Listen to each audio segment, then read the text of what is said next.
അപ്പോൾ 25 ലക്ഷം രൂപയ്ക്ക് മാസം 1 ലക്ഷം പലിശ എന്ന് പറഞ്ഞാൽ ഒരു വർഷം 12 ലക്ഷം പലിശ. 12 ലക്ഷം പലിശ എന്ന് പറഞ്ഞാൽ 50% ഇൻട്രസ്റ്റ് ആയി. ഇയാൾ ഇതേപോലെ വേറെ തട്ടിപ്പ് നടത്തിയിട്ടുണ്ട്. നിങ്ങളുടെ പേരിൽ കിട്ടത്തില്ല, അതുകൊണ്ട് എൻ്റെ പേരിലേ തരുള്ളൂ, അതുകൊണ്ട് എനിക്ക് ഈ വസ്തു ഒന്ന് എഴുതി തരണം. ഇപ്പം ഇവർ ചെല്ലാണ്ട് എങ്ങനെ പ്രമാണം ചെയ്ത് കൊടുത്തു എന്നുള്ളൊരു ചോദ്യം വരുന്നില്ല.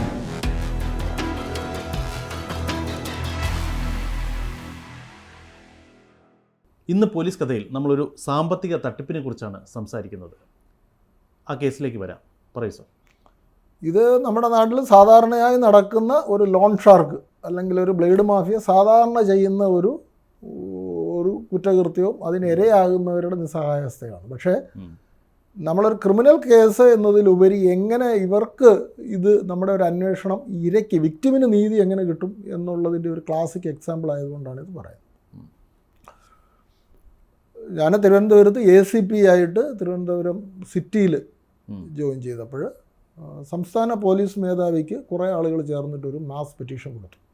അത് അന്നത്തെ ദക്ഷിണ മേഖല ADGP ഹേമേന്ദ്ര സാറിൻ്റെ ഓഫീസിൽ നിന്നാണ് എനിക്ക് അയച്ചു തരുന്നത്. എന്നിട്ട് അപ്പോഴേ ഈ സാധാരണ ചെയ്യുന്നതാണ്, പണയം വസ്തു എഴുതി കൊടുത്തു, അത് വെച്ച് ലോൺ എടുത്തു, തിരിച്ചയച്ചില്ല, ഇപ്പം ഡീഡ് വസ്തു വെച്ചു, അങ്ങനെ പൈസ ചോദിക്കുന്നു എന്നുള്ള രീതിയിലാണ് പലിശയ്ക്കാന്ന് പറയുന്നത്. പക്ഷേ എഴുതിയിരിക്കുന്ന രജിസ്ട്രേഷൻ പക്ക ആധാരം രജിസ്റ്റർ ചെയ്തിരിക്കുന്നതാണ്. അപ്പം പക്ഷേ ഇതിൽ ആദ്യമായിട്ട് എനിക്ക് ശ്രദ്ധപ്പെട്ടത് ഇതൊരു മാസ് പെറ്റീഷനിലെ പല സംഭവങ്ങളിലൊന്ന് എന്നുള്ള രീതിയിലൊരു കാര്യം കണ്ടു. അതായത് ഇതിൽ ഒരു സേതുലക്ഷ്മി എന്ന് പറഞ്ഞൊരു സ്ത്രീയാണ് ആദ്യം എൻ്റെ അടുക്കൽ വരുന്നത്. അതെനിക്ക് തോന്നുന്നു ഒരു പക്ഷേ പരാതി വന്നതിൻ്റെ പുറകിനേക്കാൾ മുമ്പ് ഇവരെന്നെ കാണാൻ വന്നു ഓഫീസിൽ. സാർ, ഞങ്ങളെല്ലാം കൂടെ ഒരു പരാതി കൊടുത്തിട്ടുണ്ട്, നിഷ്പക്ഷമായിട്ട് അന്വേഷിക്കണം, ഇല്ലെങ്കിൽ എനിക്ക് ആത്മഹത്യ ചെയ്ത് വരും. എന്നിട്ട് അവർ ഞങ്ങളെ നിഷ്പക്ഷമായിട്ടല്ല അന്വേഷിക്കുന്നത്, ഇവരെന്നോട് ചൂടാകുകയാണ്.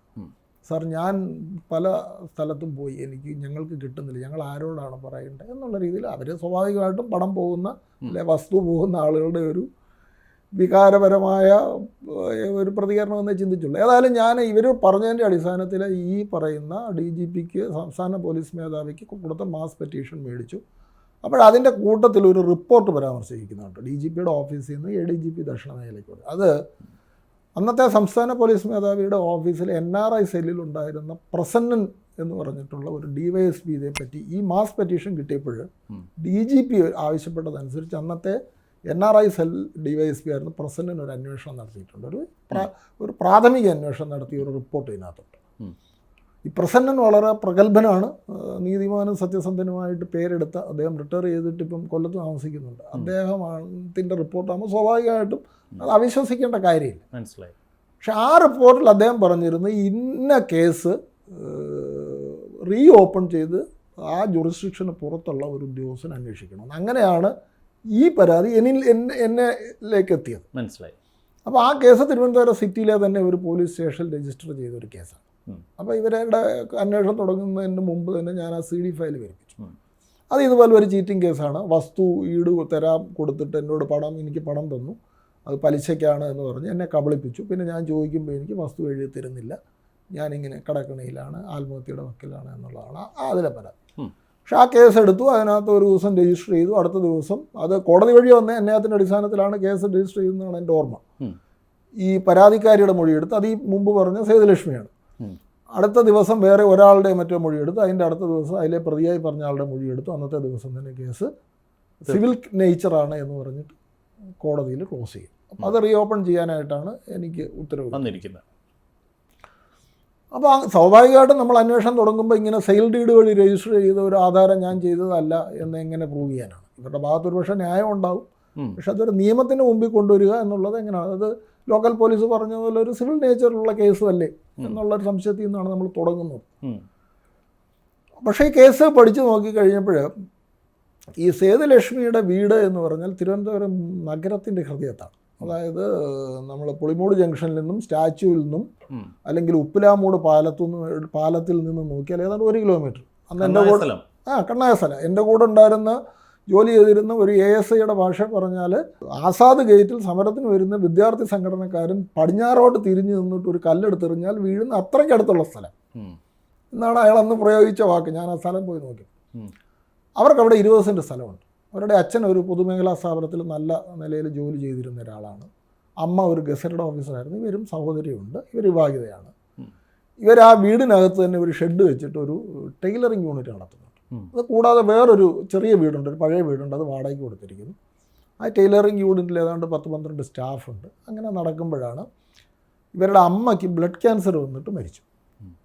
അപ്പോൾ അതിന് സ്വാഭാവികമായിട്ടും കുറച്ച് പൈസ ചിലവായിട്ട് ഇവർ അല്പം സാമ്പത്തിക പ്രശ്നം, എന്നാലും അവർ വലിയ കുഴപ്പമൊന്നുമില്ലാതെ അച്ഛൻ്റെ പെൻഷനുണ്ട്, ഇങ്ങനെ കാര്യങ്ങളൊക്കെ പോയിക്കൊണ്ടിരിക്കുകയാണ്.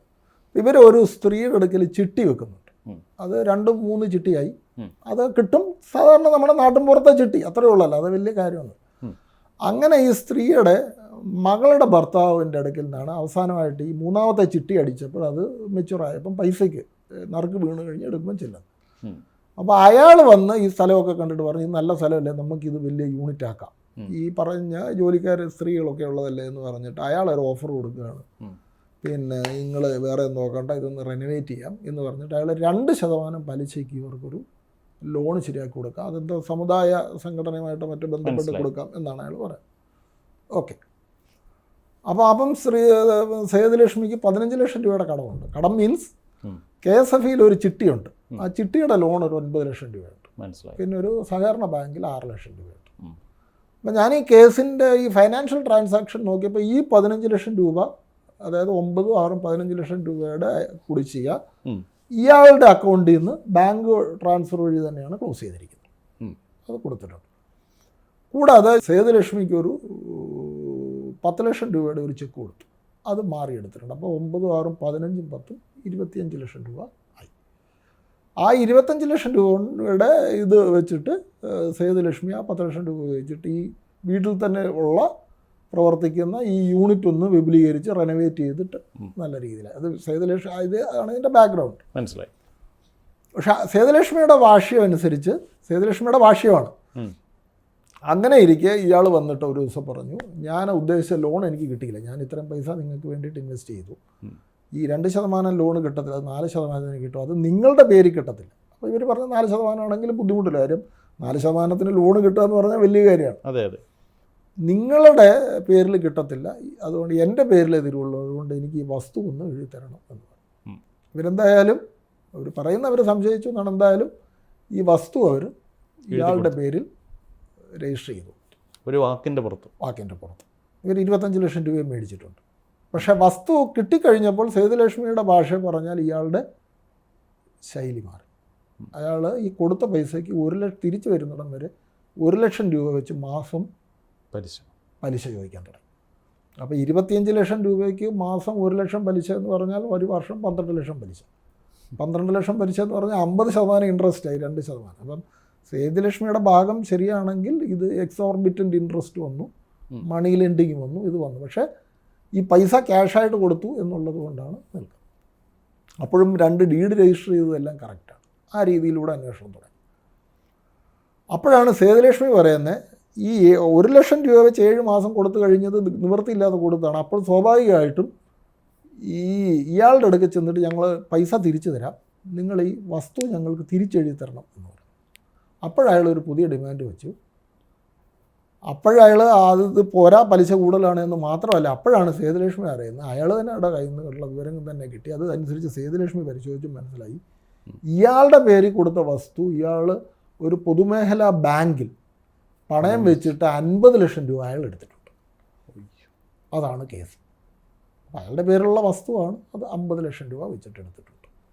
അപ്പോൾ ഈ സേതുലക്ഷ്മി പറഞ്ഞതിൽ എന്തൊക്കെയോ ദുരൂഹതകളുണ്ട്. സത്യം, ഒരു എലമെൻ്റ് ഓഫ് ഡിസെപ്ഷൻ അതിനകത്തുണ്ട്, ഇത്രയും ജെന്യുവൻ ഡോക്യുമെൻറ്റ്സ് ഉണ്ടെങ്കിൽ എന്നുള്ളൊരു സംശയം തോന്നിയിട്ടാണ് നമ്മൾ പോയത്.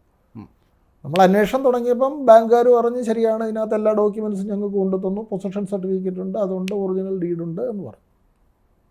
വില്ലേജ് ഓഫീസിൽ ചെന്നപ്പം പറഞ്ഞ് പൊസഷൻ സർട്ടിഫിക്കറ്റ്, പക്ഷേ പൊസഷനെ സംബന്ധിച്ച് ഞങ്ങൾ അന്വേഷിച്ച് കൊടുത്തു, അയാളുടെ പേരിലാണ് ഡീഡ്. പക്ഷേ പൊസഷൻ സർട്ടിഫിക്കറ്റ് കൊടുത്തതിൻ്റെ അർത്ഥം എന്താണ്? ഈ വസ്തുവും സ്ഥലവും അയാളുടെ പേരിൽ പോക്കുവരവ് ചെയ്തല്ല, അയാളുടെ കൈവശമാവണ്ടേ, കൈവശം ആവണം. പക്ഷെ അവിടെ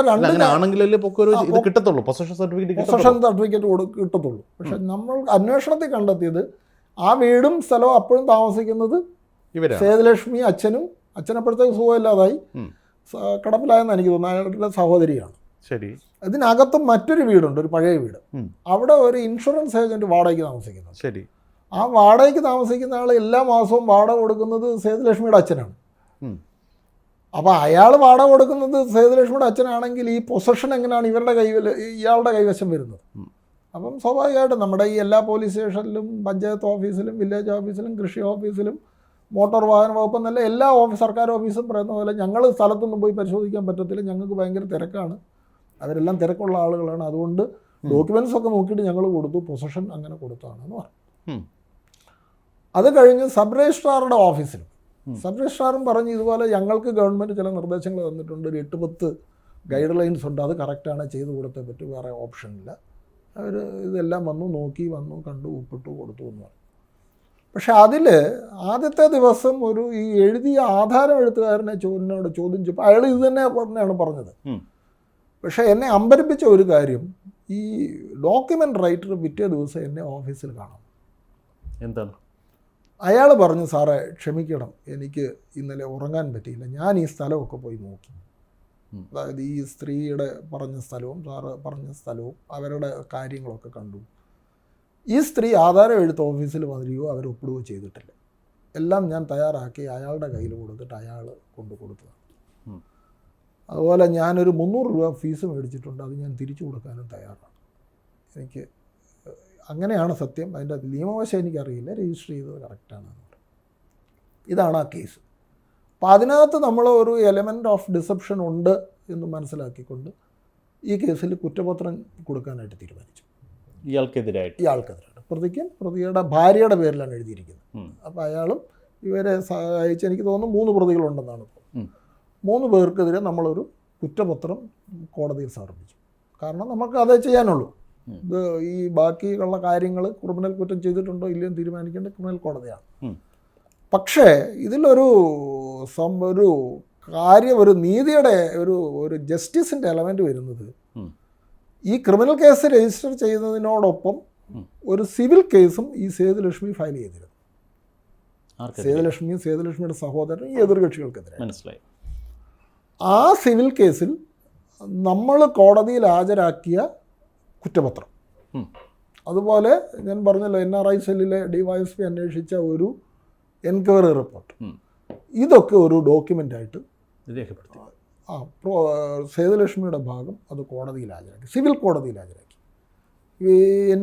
ഞങ്ങളെയൊക്കെ വിസ്തരിച്ചെന്ന് എനിക്ക് തോന്നുന്നു. എന്നെ വിസ്തരിച്ചിരുന്നു, മറ്റ് ഓഫീസേഴ്സിനെയും വിസ്തരിച്ചോ എന്നെനിക്കറിയില്ല, വിസ്തരിച്ചു എന്നാണ് എൻ്റെ വിശ്വാസം. ഇവിടെ നമ്മൾ ശ്രദ്ധിക്കേണ്ട ഒരു കാര്യം, സിവിൽ കേസ് സേതുലക്ഷ്മിക്ക് അനുകൂലമായിട്ട് വിധിച്ചു എന്നുള്ളതാണ്. സിവിൽ കേസിൽ കോടതി പറഞ്ഞു, ഈ വസ്തു ഈ പ്രതിയുടെ ഭാര്യയുടെ പേരിൽ രജിസ്റ്റർ ചെയ്തിട്ടുള്ള സെയിൽ ഡീഡ് സെറ്റ് അസൈഡ് ചെയ്തു, അത് ക്യാൻസൽ ചെയ്തുകൊണ്ടുള്ള ഒരു ഉത്തരവിട്ടു.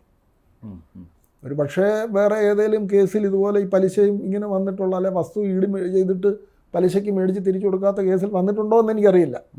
പക്ഷേ ഈ കേസിൽ കോടതി പറഞ്ഞു, നിങ്ങൾ അയാളുടെ കയ്യിൽ നിന്ന് നിങ്ങൾ കൊടുത്ത 25 lakhs അതിൻ്റെ ഇൻട്രസ്റ്റ് ഉൾപ്പെടെ ഉള്ളത് സേതുലക്ഷ്മി അയാൾക്ക് കൊടുക്കണം. കാരണം നിങ്ങൾ പണം മേടിച്ചതാണ്.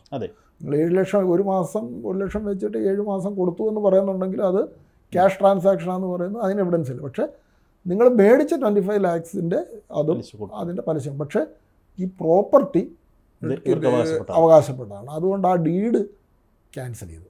ആ പ്രോപ്പർട്ടി എന്ന് പറഞ്ഞാൽ ഞാൻ പറഞ്ഞ പോലെ ഈ ഉപ്പലാമൂടിനും സ്റ്റാച്യുവിനും അല്ലെ പുളിമൂടിനും ഇത്രയും അടുത്തുള്ള ഒരു 20 സെൻറ്റ് സ്ഥലം വരുന്ന ഒരു പ്രോപ്പർട്ടിയുടെ ലാൻഡ് വാല്യൂ ഒന്ന് ചിന്തിച്ചോണം. കോടികൾ അന്ന് അപ്പം അത് വരും. ആ ഒരു ജഡ്ജ്മെൻറ്റിൽ ഇത് കാരണമായി എന്നുള്ളത് ശരിക്കും ഒരു സംതൃപ്തി ചെയ്യുന്ന കാര്യമാണ്. കാരണം ക്രിമിനൽ കേസിൻ്റെ കാര്യത്തിൽ എന്തായി, ക്രിമിനൽ കേസിൻ്റെ ട്രയൽ നടന്നിട്ടില്ല, ആ ക്രിമിനൽ കേസിൻ്റെ പ്രോസസ്സാണെന്നാണ് എന്നാണ് എൻ്റെ അറിവ്. ഈ സിവിൽ കേസിൽ ഇവർക്ക് അനുകൂലമായിട്ട് വിധി വന്ന സാഹചര്യത്തിൽ അത് സ്വാഭാവികമായിട്ടും, കാരണം ക്രിമിനൽ കേസിലെ ഫൈൻഡിങ്സ് എല്ലാം രേഖയായിട്ട് സ്വീകരിച്ചിട്ടാണല്ലോ ഈ ഇത്തരത്തിലൊരു വിധി അവർക്ക് അനുകൂലമായിട്ട് വന്നത്. പക്ഷേ അങ്ങനെയാണെങ്കിൽ സ്വാഭാവികമായിട്ട് ക്രിമിനൽ കേസിനും ഇതേ ആനുകൂല്യം അവർക്ക് അനുകൂലമായി വിധി വരേണ്ടതല്ലേ? അല്ല, അത് കോടതിയാണ് തീരുമാനിക്കേണ്ടത്. പക്ഷേ ഇതൊരു സിവിൽ പൈസ ട്രാൻസാക്ഷനാണ്, അത് കോടതി തീരുമാനിക്കണം. ഒരു എലിമെൻ്റ് ഓഫ് ഡിസെപ്ഷൻ ഉള്ളതായിട്ട് അന്വേഷണ ഉദ്യോഗസ്ഥന് ബോധ്യപ്പെട്ടത് കോടതിക്ക് കൂടെ ബോധ്യപ്പെടേണ്ടത്. മനസ്സിലായി. പക്ഷേ ഇതിന് ശേഷം നടന്നത്,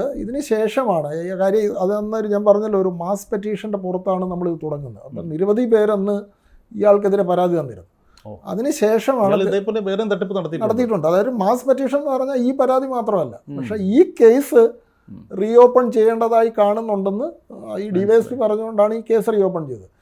ഇതിനുശേഷം തിരുവനന്തപുരം സിറ്റിയിൽ അന്നത്തെ ജില്ലാ സിറ്റി പോലീസ് കമ്മീഷണറുടെ നേതൃത്വത്തിൽ ഒരു ഓപ്പറേഷൻ ബ്ലേഡ് എന്ന് പറഞ്ഞിട്ടൊരു വൈഡായിട്ടുള്ള ഒരു റെയ്ഡ് നടത്തിയിരുന്നു. അത് വളരെ നന്നായിട്ട് നൽകി. അന്ന് തിരുവനന്തപുരത്തെ 2 അധോലോക നായകന്മാരെ തന്നെ ഈ റെയ്ഡിൻ്റെ ഭാഗമായിട്ട് റെയ്ഡ് നടത്തി അറസ്റ്റ് ചെയ്ത് റിമാൻഡിലേക്ക് പോകുന്ന സംഭവം വരെ ഉണ്ടായി. ഓപ്പറേഷൻ കുബേര. അത് ഈ ഓപ്പറേഷൻ ബ്ലേഡ് നടക്കുമ്പോൾ സമയത്ത് തന്നെ ഓപ്പറേഷൻ കുബേര എന്ന് പറഞ്ഞിട്ട് വേറൊരെണ്ണം കൂടെ തിരുവനന്തപുരം റൂറൽ ജില്ലയിൽ തുടങ്ങി. സിറ്റിയിൽ തുടങ്ങി ഓപ്പറേഷൻ ബ്ലേഡാണ്. അത് പിന്നീട് ഓപ്പറേഷൻ കുബേരയായിട്ട് കേരളത്തിലെ എല്ലാ ജില്ലകളിലും ചെയ്യായിരുന്നു. പക്ഷേ ഇതിന് തുടങ്ങാനുണ്ടായ ഒരു കാരണം ഈ കേസാണ് എന്ന് മാത്രമല്ല, കാപ്പ ആക്ട് പ്രകാരം ലോൺ ഷാർക്കിനെതിരായിട്ട് ഇനിഷ്യേറ്റ് ചെയ്യാമെന്ന് പറഞ്ഞിട്ട് കേരളത്തിൽ രണ്ടാമതായിട്ട് ലോൺ ഷാർക്കിനെതിരായിട്ട് ഇനിഷ്യേറ്റ് ചെയ്തതും ഇതാണ്. അതിന്റെ ഫൈനൽ റിസൾട്ട് എന്തായെന്ന് എനിക്കറിയില്ല. അപ്പോഴത്തേക്ക് ഞാൻ ഈ വസ്തു ഇപ്പോൾ ആരാ കൈവശം വെച്ച് അനുഭവിക്കുന്ന ആരാണ്? ഈ സേതുലക്ഷ്മിയുടെ കുടുംബം അവിടെ തന്നെയാണ്. അയാൾ എൻക്രോച്ച് ചെയ്തിട്ടില്ല. ഇല്ല, അയാൾക്ക് പറ്റിയിട്ടില്ല. അവരുടെ കുടുംബം അവിടെ താമസിക്കുന്നുണ്ട്. ഇപ്പോഴും അവർ അവിടെ എന്തോ ടൈലറിംഗ് യൂണിറ്റ് പോലെ നടന്റെ അറിവ് മനസ്സിലായി. ഇതിലൊരു സംശയമുള്ളത് സാർ, ഇപ്പൊ ഇദ്ദേഹത്തിന്റെ പേരിൽ എഴുതി കൊടുത്തു എന്ന് പറഞ്ഞു. ഇപ്പൊ ഇവർ ചെല്ലാണ്ട് എങ്ങനെ പ്രമാണം ചെയ്ത് കൊടുത്തു എന്നുള്ളൊരു ചോദ്യം വരുന്നില്ല. ഇപ്പൊ ആധാര എഴുത്തുകാരൻ പറഞ്ഞു ഇവർ വന്നിട്ടില്ല എന്ന് പറയുന്നു. പക്ഷേ ഈ രജിസ്ട്രേഷൻ നടക്കുന്ന സമയത്ത് ഇവർ ഫിസിക്കലി പ്രസന്റ് ആകേണ്ടതല്ലേ വിൽപ്പന നടത്തുന്നത്? ഞാൻ മുമ്പേ ക്രൈം കേസിന്റെ കാര്യമൊക്കെ പറഞ്ഞ പോലെയാണ്. ഇതെങ്ങനെ ഒരു കോടതിയിൽ പ്രൂവ് ചെയ്യും എന്നുള്ളതൊക്കെ ബുദ്ധിമുട്ടുള്ള കാര്യമാണ്. പക്ഷേ ഇത് നമ്മൾക്കും ബോധ്യപ്പെട്ടു. ആൾമാറാട്ടം നടത്തിയിട്ടുണ്ടാകാം. ആൾമാറാട്ടം അത് പക്ഷേ ഒരു ഈ പ്രൊസീജിയർ റെഗുലറായിട്ട് ചില കാര്യങ്ങൾ ചെയ്യുമ്പോൾ ഞാൻ പറഞ്ഞല്ലോ, നമ്മുടെ സർക്കാർ ഓഫീസുകൾക്കെല്ലാം തിരക്കാണ്. അവരെല്ലാം രാവിലെ മുതൽ നിന്ന് തിരിയാൻ സ്ഥലമില്ലാത്ത ആളുകളാണ്. അപ്പം തിരക്കിൻ്റെ ഇടയിൽ എന്തെങ്കിലും നടന്നിട്ടുള്ളതാവാം. ചുരുക്കം പറഞ്ഞു കഴിഞ്ഞാൽ ആരെങ്കിലേക്ക് വിശ്വസിച്ച് വട്ടിപ്പലിശയ്ക്ക് പണം എടുക്കാൻ നിൽക്കുന്നവർ സൂക്ഷിക്കുക. പക്ഷെ പോലീസിന് ഇതുപോലെ 100 കണക്കിന് പരാതികൾ വരുന്നുണ്ട്. അതിൽ ഒരു ജെനുവിനിറ്റി ഉള്ള ഒരു ഇരയാക്കപ്പെട്ട പരാതി വരികയാണെങ്കിൽ അതിന് ഇങ്ങനെ ഒരു സൊല്യൂഷനോടുണ്ട്. മനസ്സിലായി. ഒരു പക്ഷേ ഒരു ക്രൈം കേസിൽ ഒരു കൺവിക്ഷൻ വന്നില്ല അല്ല അങ്ങനെ വരുന്നുള്ളതിനേക്കാട്ടിലുപരി ഒരു വിക്ടിമിന് വേണ്ടത് നീതിയാണ്. അവരുടെ അച്ഛൻ ആ കഷ്ടപ്പെട്ട അയാൾ ജീവിച്ച ഭൂമിയിൽ കിടന്ന് മരിച്ചു എന്നുള്ളതാണ് അവരിന്ന് അവരുടെ ഏറ്റവും വലിയ കാര്യമായിട്ട് അവർ പറയുന്നത്. ഇത് പലതും നമ്മൾ ഇങ്ങനെ നോക്കിക്കഴിഞ്ഞാൽ ആ നീതി ലഭ്യമാക്കുന്ന രീതിയിലാണെങ്കിൽ ഈ കേസന്വേഷണം ഒരു വിജയമാണ്. ബാക്കിയുള്ളത് കോടതി തീരുമാനിക്കും. മനസ്സിലായി. ഏതായാലും ഇത് പ്രേക്ഷകർക്കൂടെ ഉള്ള ഒരു മുന്നറിയിപ്പാണ്. കാരണം സൂക്ഷിച്ചും കണ്ടും കാര്യങ്ങൾ ചെയ്തില്ല എന്നുണ്ടെങ്കിൽ ഒരു മനുഷ്യായുസ് കൊണ്ടുണ്ടാക്കിയ ഭൂമി മുഴുവൻ കണ്ടവർ കൊണ്ടുപോകും. പ്രത്യേകിച്ചും ബ്ലേഡ് മാഫിയ ഒടിമുറുക്കുന്ന ഈ ഒരു കാലഘട്ടത്തിൽ.